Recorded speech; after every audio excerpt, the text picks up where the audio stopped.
2026 मा बनेको भनेर किनेको गाडी डेलिभरी पछि 2025 को निस्कियो भने तपाईँ के गर्नुहुन्छ? अस्ट्रेलियामा 1265 जना BYD बायर्सहरूसँग एक्ज्याक्टली यही भयो। सेल्स डकुमेन्टमा 2026, एक्चुअल म्यानुफ्याक्चरिङ इयर 2025।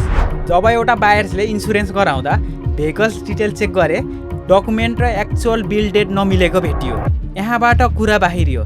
कम्पनीले यसलाई एडमिनिस्ट्रेटिभ एरर भन्यो। पर्फर्मेन्स र वारेन्टी उस्तै भए पनि बिल्ड इयर फरक हुँदा रिसेल भ्यालुमा असर पर्छ। अब नेपाली बायर्सहरूले याद गर्नुपर्ने कुरा, न्यू कार अथवा न्यू बिल्ड कार एउटै हुँदैन। डेलिभरी लिनु अगाडि सेल्स डकुमेन्ट्स, भिन र म्यानुफ्याक्चरिङ डेट तीनवटै क्रस चेक गर्नुहोस्। यदि तपाईँ भएको भए कम्पनसेसन लिनुहुन्थ्यो कि गाडी फिर्ता गर्नुहुन्थ्यो? कमेन्टमा लेख्नुहोला। यस्तै प्र्याक्टिकल बायर्स कन्टेन्टका लागि अमृत गराज युट्युब च्यानललाई सब्सक्राइब गर्नुहोला।